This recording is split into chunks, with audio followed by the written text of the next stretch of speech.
Fellas, the Senegalese president is in France. Yes, to have a discussion with Emmanuel Macron with the goal of normalizing relationship. Like, let's find a balance. Is this something good or not? After all the bad things that France has done to the African country and all other African countries, this is absolutely absurd. My question is this one. Is this being stupid, turning a blind eye to a person who's done you wrong in the past because chances are he's not going to change? Or is this being clever perhaps? You know, you need to give everybody a chance. We're going to find out about that just now. What's happening, everybody? I hope you're doing good. It's a beautiful day. Thank you very much for stopping by. You appreciate it. This is home. My name is Zach. Your first time. Thank you. Thank you for coming. We like you here. We want you to stay. Before we start, can I ask you all to do this? Let's all do this, please. It costs you nothing. We feel appreciated. Great stuff. This mania from Senegal. Here's the map. Beautiful place, lovely people. The Senegalese president is a brand new president. Went to France to have a discussion with Emmanuel Macron in terms of normalizing relationships between France and Senegal. Now, this comes after Senegal kicked out French soldiers lately. The last troops of France that's been staying there have left. Now, you should be asking yourself, is this a way to play with Senegalese people? After lying to them that he was kicking out France forces from the country, and then later on changing his rhetoric, or is this a smart way to run relationship? My question to you is very clear. If somebody has done you wrong in the past, do you give them another chance? Can you trust somebody who's clearly has been your enemy in the past in order to work and progress together? Or should you just stick to the people that look like you? Now, my other question will be this one. Do you think Africans cannot do you wrong? And just because it's white people, then you should be worried. Senegalese President Bassirou Diomaye Faye arrived in the Élysée Palace in Paris on Wednesday, where he was welcomed by the French President Emmanuel Macron. Then again, this happens a week after France closed its last military base in Senegal. Yes, France had been in Senegal for about 400 years, and they've had military stations into these countries. You can see on the map here, all the French colonized countries. Yes, France has had soldiers staying there permanently, even after independence. Now, this is the president of Senegal, Bassirou Diomaye Faye. And this one here is Ousmane Sonko.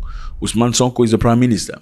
They're young, they're in the 40s. Their rhetoric was very clear. No more France troops in our country. I mean, which is that country that you have troops from another country driving in the street with tanks and stuff? I mean, this is somebody else's country. Why are you driving with tanks? Oh, supposedly because we want to keep the country safe. Safe why? Why can't the country keep itself safe? As a French person, can you imagine seeing us in your country with tanks or military vehicles, Senegalese soldiers in Senegalese uniforms, just like that, simply because historically France enslaved, colonized, and remained there? This president felt like, okay, this is too much, okay? You've been here for too long. It's about time. Let's respect each other, okay? I mean, come on. You need to go back home. They left. France was very angry. They left. Matter of fact, Emmanuel Macron, this is here. He said Africans are ingrate, or Africans are ungrateful, you know, for the help they provide to Africans. We had a secure relationship. In truth, it was of two kinds. One part was our commitment to fighting terrorism since 2013. We were right. I think some have forgotten to say thank you, but that's okay. It'll come in time. I'm in a good position to know that ingratitude is a disease that cannot be transmitted to humans. But I say this for all the African governments who have not had the courage, in the eyes of their public opinion, to bear it. None of them would be in a sovereign country today if the French army had not been deployed in this region.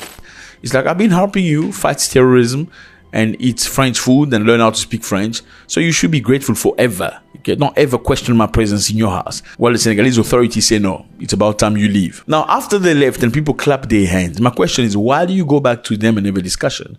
What are you looking for? And I know a lot of people will say, why don't you turn to Russia and China? Because they clearly are not coming with colonization mentality like French people did in Africa. Why don't you just stick to Russia, China, and Turkey? Dakar and Paris both insist, however, that this does not mean it's the end of the security ties between the two countries. That's a very good question, and I want you to tell me, why can't they just turn to Russia, Turkey, and China? Well, Faye, president of Senegal, wants something before they proceed. Faye wants France to apologize for the atrocity done by France to Senegal. France must apologize for what they did in 1944. Today, I received a letter from President Macron in which he acknowledges that it was indeed a massacre. This crucial step of formally recognizing that it was indeed a massacre should unequivocally open the door to perfect and complete collaboration in fully uncovering the entire truth of the matter. 1944, Senegalese soldiers went to France to fight for France. They were fighting against the Germans. Remember? Second World War. Germany took a big chunk of France. Senegalese soldiers, they called the tirailleurs sénégalais, were taken to France to fight next to the French soldiers because French clearly were struggling. I mean, they don't like hearing you say that they were struggling, because if they were not struggling, would they have needed the help of the Senegalese? Absolutely not. Now, what happened was the Senegalese fought against Hitler for France toward Paris. They beat the Germans. They took many of the land. In some instances, you saw Senegalese soldiers barefoot during winter in France. And some people say that the Senegalese refused to wear shoes at war. And some people say, no, the French refused to give them shoes. Now, my question is, do you think the Senegalese refuse to wear shoes because they're tough, or French people refuse to give them shoes because they believe there wasn't enough shoes for everybody? Anyway, Senegalese fought and destroyed the Germans. They entered Paris. Now, before they entered Paris, this general here, General de Gaulle, came and said, we cannot let these black people be in front as we're entering Paris. You need to whitenize the army. So you need to bring French-looking, white-looking soldiers to be in front as they march into Paris, so that all the young boys, all the young French boys can see the white French soldiers in front and clap them hands and have, ambition for the future. You need to give glory to France, not to these savages. Anyway, now these Senegalese people fought for France. They were promised many things. They were promised passport, nationality. They were promised money, insurance. They were promised houses. Unfortunately, after the war, did they give them houses? No, they got no house. And for the one that's tried to claim those houses and those opportunities and insurances, they took them to some land and they shot them dead. Yeah. Now, Senegal say you need, number one, to apologize for that. Number two, you need to release the archives surrounding the incident and the recognition of the scale of the killing. So number one, you say we're sorry. Number two, you need to release the archives, but because you've got them, you need to make it public so the world can see what you did.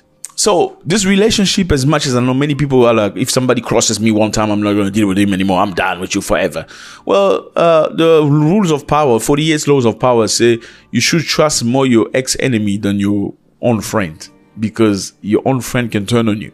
You have friends that turn on you, right? Yes, because you don't see it coming.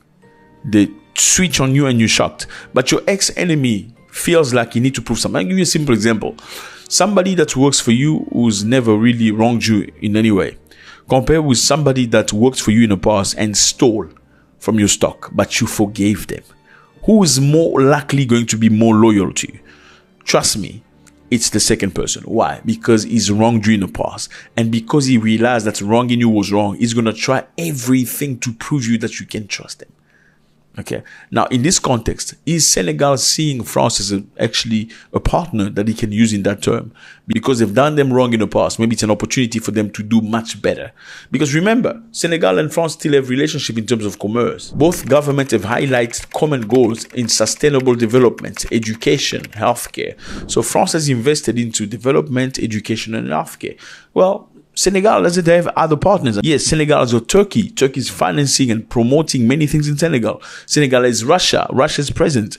Senegal is China. China is working. So Senegal perhaps doesn't necessarily want to turn away completely from France. He just wants to diversify the friendship. Emmanuel Macron, we have mutually agreed to give significant new momentum to the ongoing cooperation and partnership between our two respective countries.